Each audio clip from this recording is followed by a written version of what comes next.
Hi guys, good morning to all of you. I hope you all are good. So guys, this is our second lecture on game theory and strategic interaction.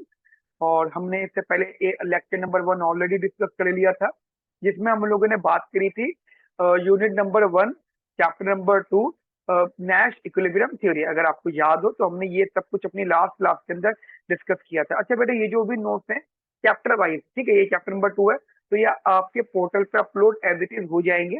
तो please आप notes को भी एक बार देख लेना, ठीक है। तो हमने ये सब कुछ डिस्कस किया था, जिसमें हमने मेन फोकस किया था प्रिजनर्स डायलेमा। ये एक प्रकार का गेम होता है, ठीक है।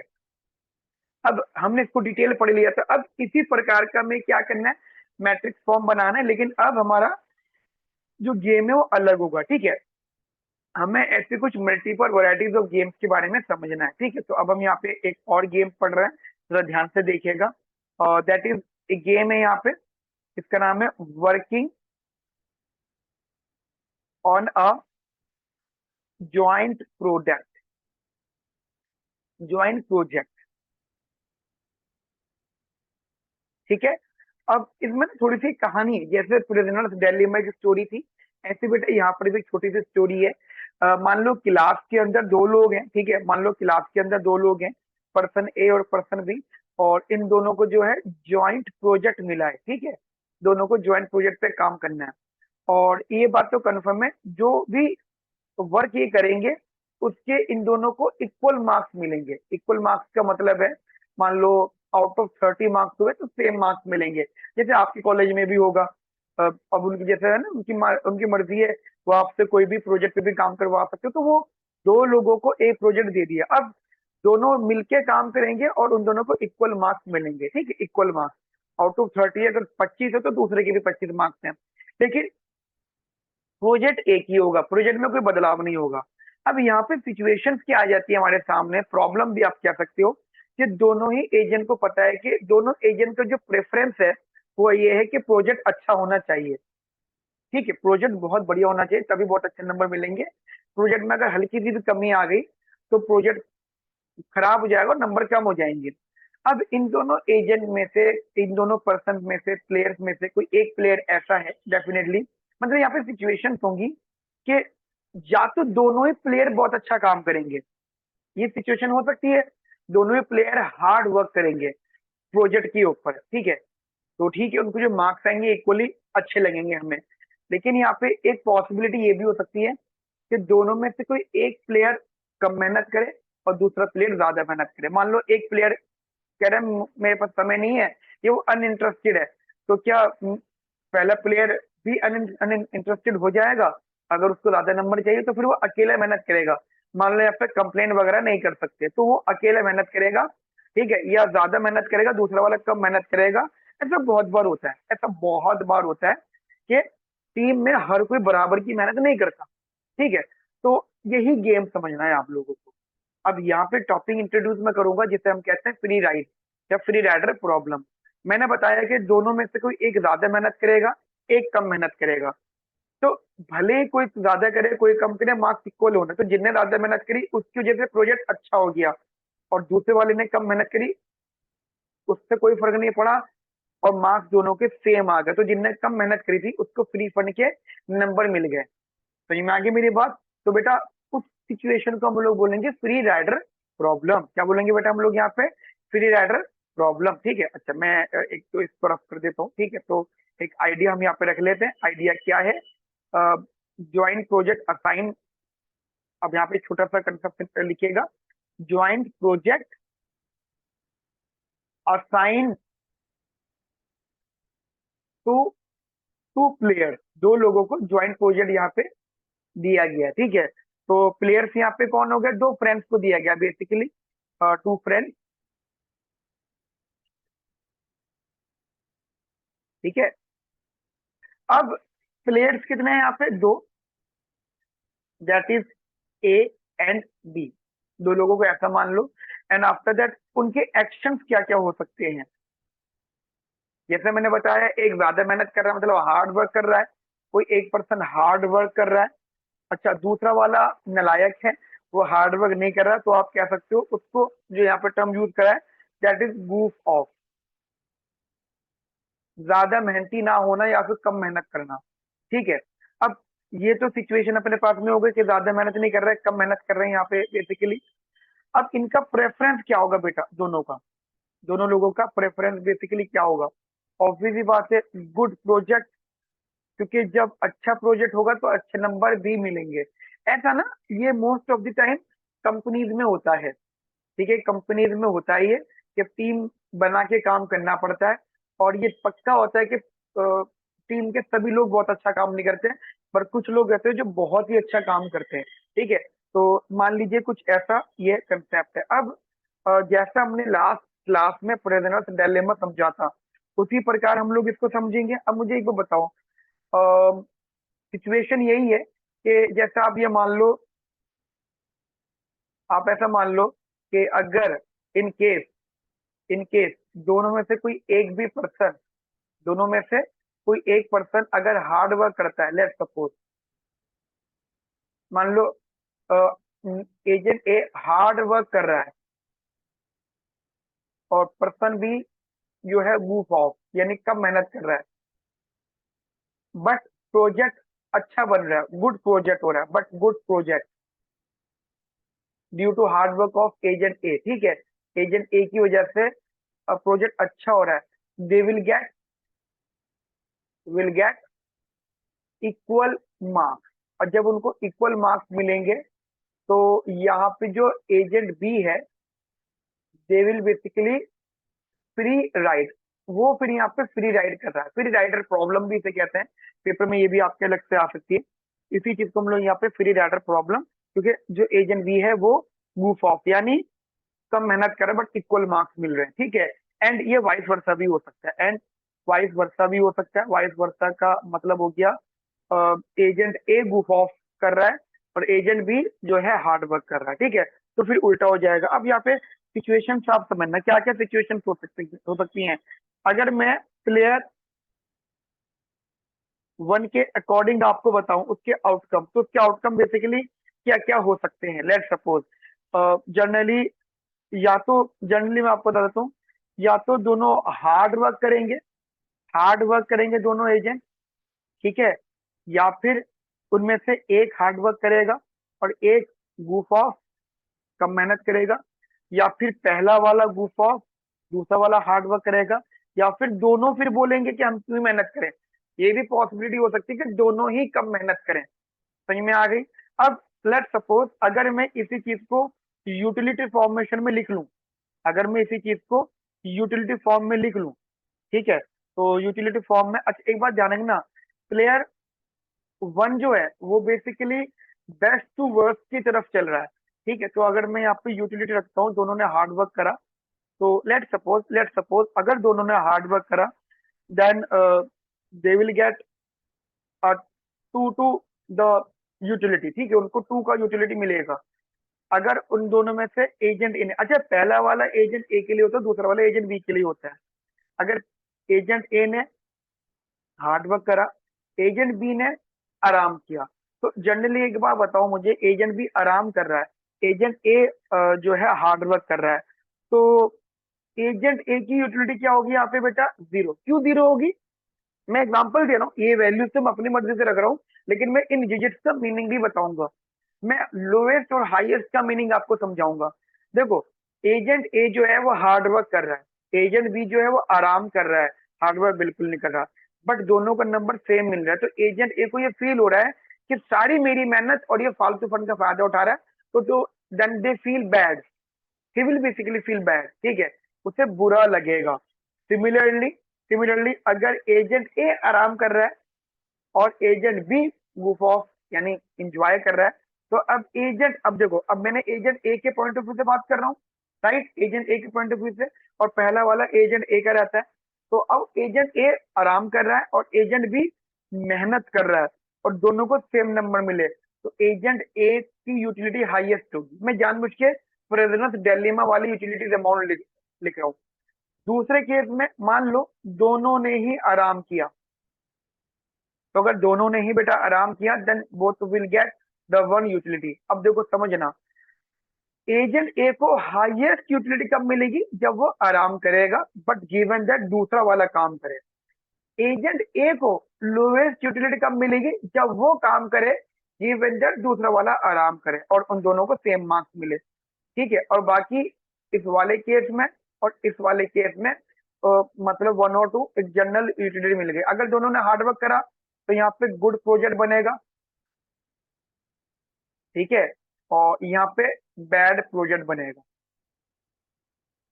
क्यों, दोनों ही अगर आराम का सोचेंगे ना तो फिर प्रोजेक्ट बैड हो जाएगा। पर इस वाले केस में भी गुड प्रोजेक्ट बनेगा, इस वाले केस में भी आपका गुड प्रोजेक्ट बनेगा। समझ में आगे मेरी बात आपको? यही अब मैं अगर इसको मैट्रिक्स फॉर्म में बना दूं तो मैट्रिक्स फॉर्म में कुछ ऐसा बनेगा ये। लेट सपोज, मान लो ये, ठीक है, इसको हम उठा के ना यहाँ लिया।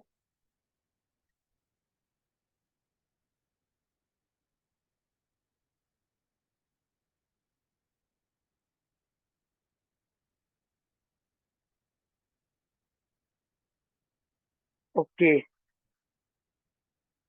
तो दिस इज द नंबर।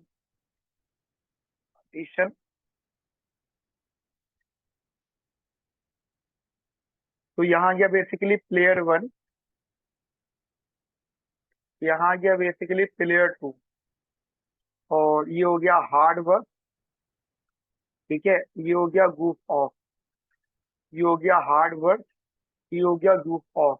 अब वही जो मैंने बताया था कि पहला वाला, अच्छा एक काम मैं कर देता हूँ आसान करने के लिए, जैसा मैंने प्रेजेंट एलिमेंट में करा था, इसके लिए कलर में ले लेता हूँ बी।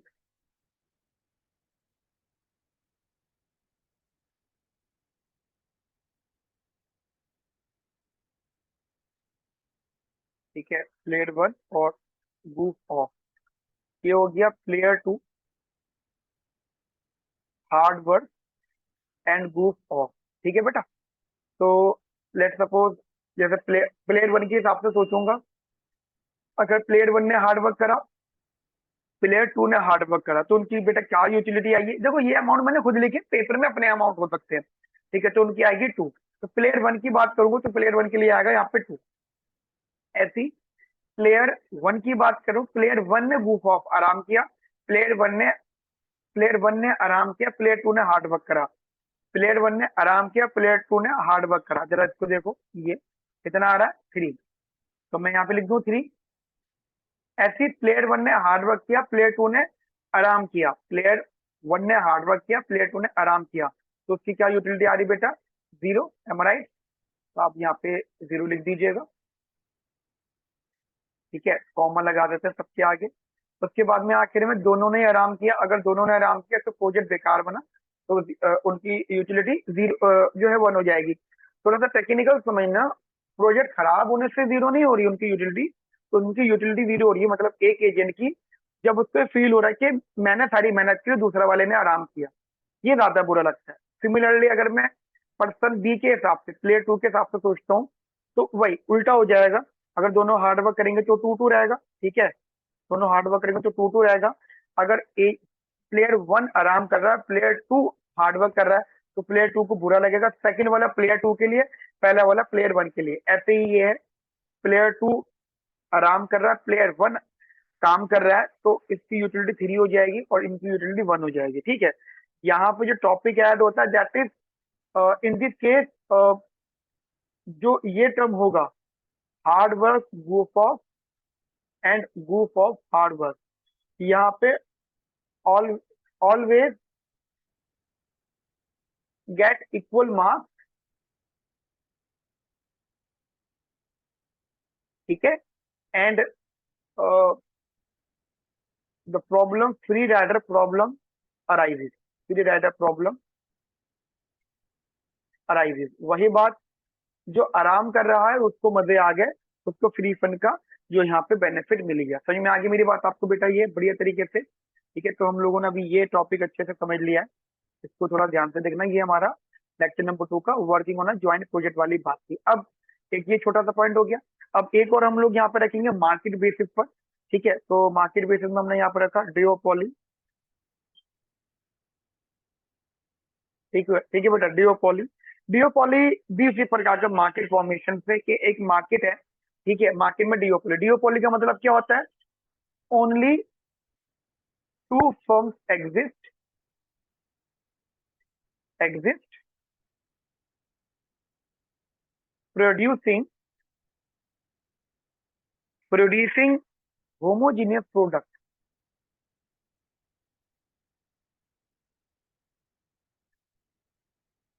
प्रोड्यूसिंग होमोजीनियस प्रोडक्ट, ठीक है बेटा, प्रोड्यूसिंग होमोजीनियस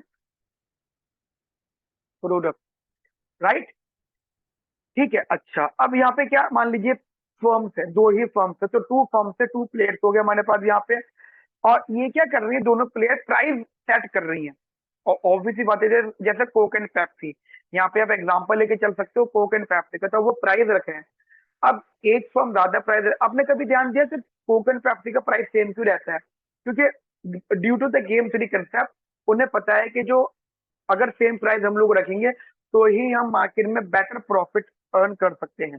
अब मैं आपको एक टेबल समझाता हूँ, ठीक है। वैसे हम आगे चल के ना बेटा यही सेम मैट्रिक्स दोबारा आएंगी, इनमें हम लोग फिर नैश इक्विलिब्रियम वगैरह निकालेंगे, लेकिन अभी आप इसको यहीं से समझो। तो मैं आपको भी बता रहा हूँ, देखो अगर मैं यहाँ पे प्लेयर की बात करता हूँ, तो how many players we have two player, two firm, जिसमें फर्म ए होगी, that is firm A and firm B. ठीक है, दो फर्म्स होगी हमारे पास में।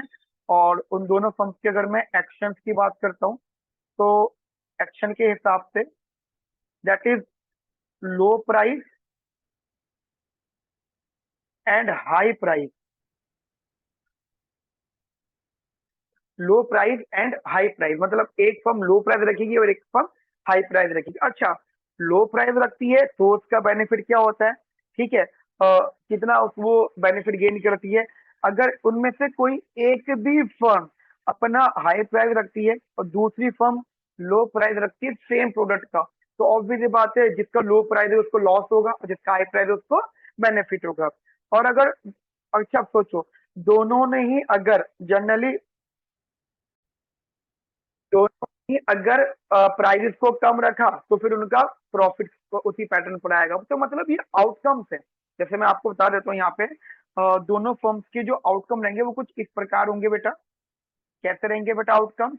मान लो दोनों फर्म है, फर्म ए ने अगर फर्म ए चूजेज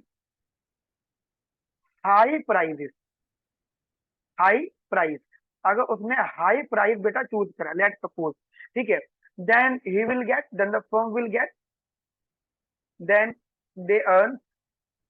अच्छा, फर्म ए ने अगर चूज किया और देन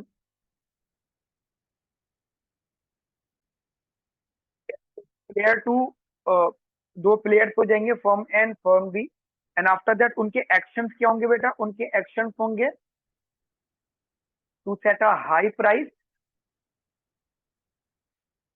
और लो प्राइस, या तो वो हाई प्राइस रखेंगे या फिर बेटा क्या रखेंगे, लो प्राइस रखेंगे। If this set a price high और लो। लेकिन एक बात है, अगर वो हाई प्राइस और लो प्राइस रखते हैं तो उनका प्रेफरेंस क्या रहेगा, मतलब वो क्या चाहेंगे? उनका प्रेफरेंस एक ही रहेगा, that is to get the highest profit. अब कोक पेप्सी, दोनों को पता है कि अगर हम अपने प्रोडक्ट का प्राइस कम कर देंगे तो पूरी मार्केट मेरे पास आ जाएगी, है ना। जिसका प्राइस ज्यादा होगा उसको लोग खरीदेंगे नहीं, क्योंकि मैंने आपको शुरू में बोला है they are producing homogeneous product, drink, एक ही चीज बना रहे हैं। समझ में आ गई मेरी बात आपको?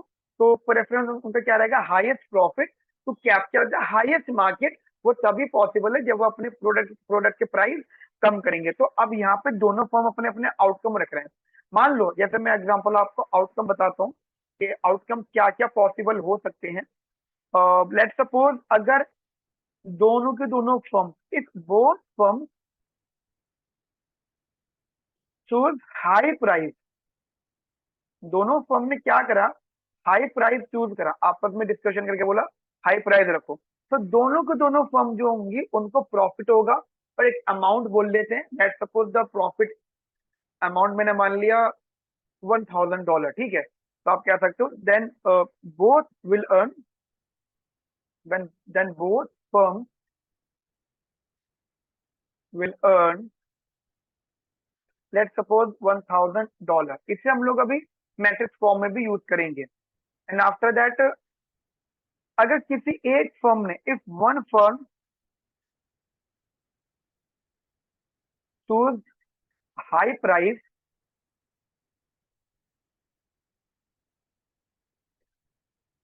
मतलब एक फर्म ने हाई प्राइस चूज किया, ठीक है, एंड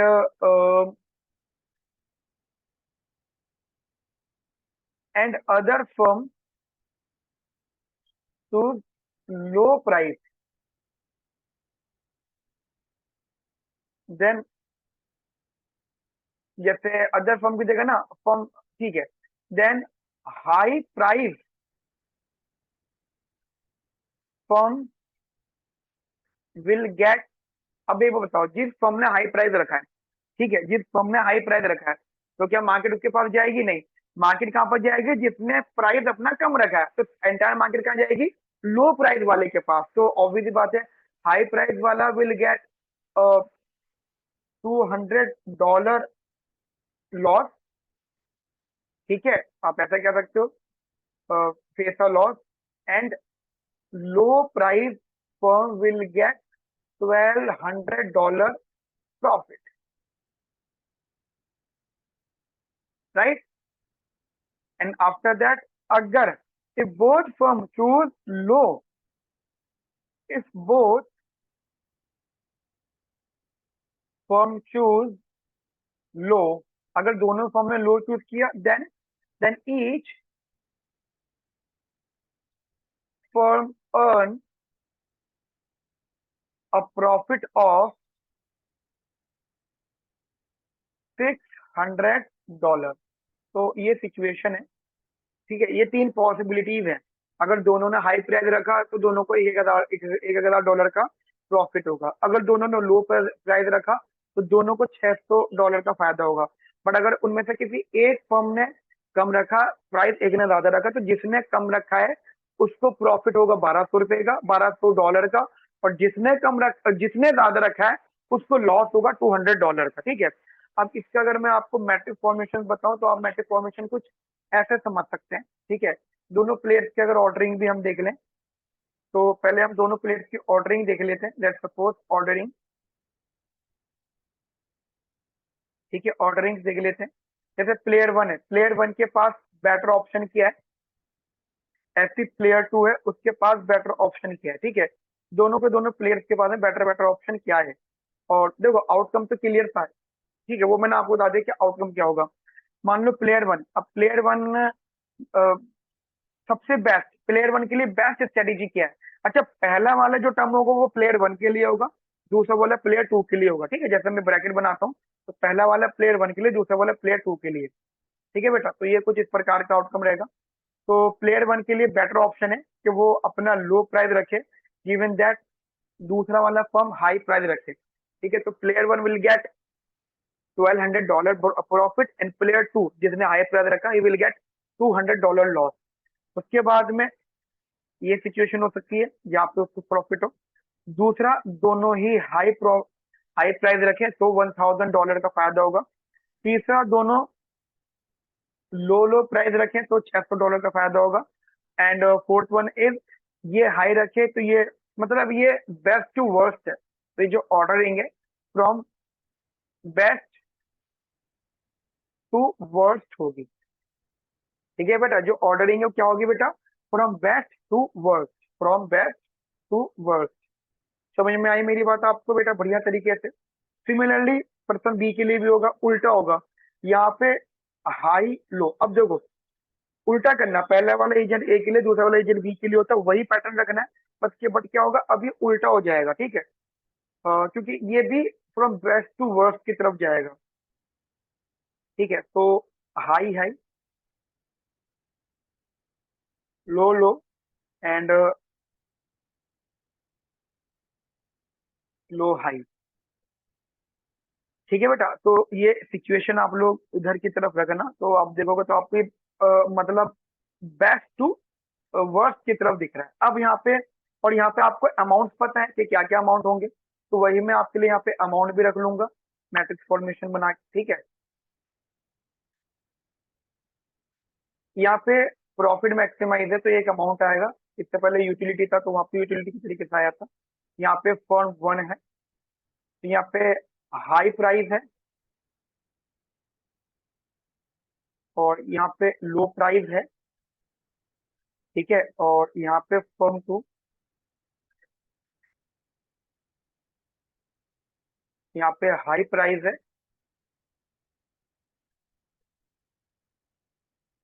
यहाँ पे लो प्राइस है, ठीक है बेटा, high price and low price.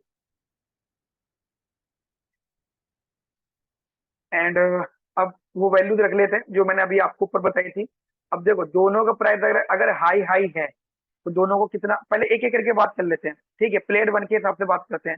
Then player 1 will get $1000 profit, ठीक है। एंड दूसरा, फर्म 1 का लो प्राइस है, ठीक है, और फर्म 1 का हाई प्राइस है, तो फर्म 1 विल गेट $1200 का प्रॉफिट।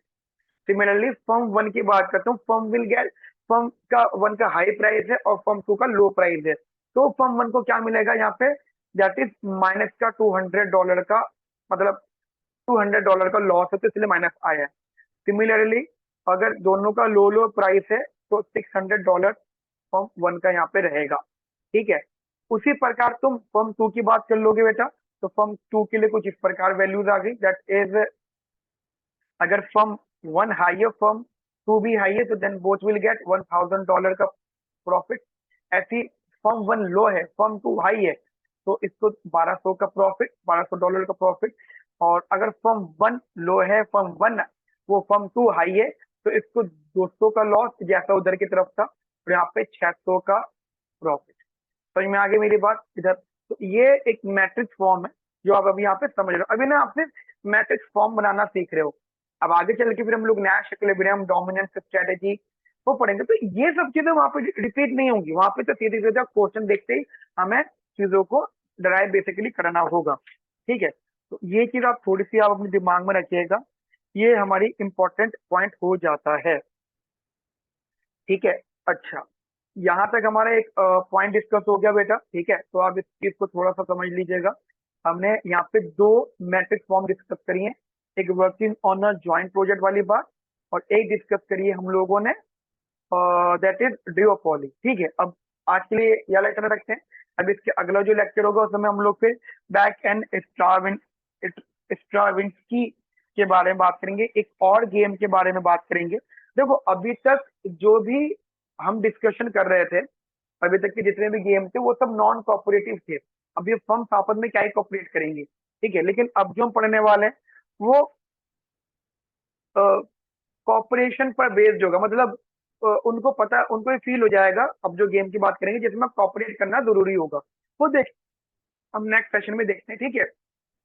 आप इस सेक्शन को बहुत ध्यान से देखिएगा, और ये जो नोट्स हैं ये मैं पोर्टल पे आपके अपलोड कर दूंगा, ठीक है।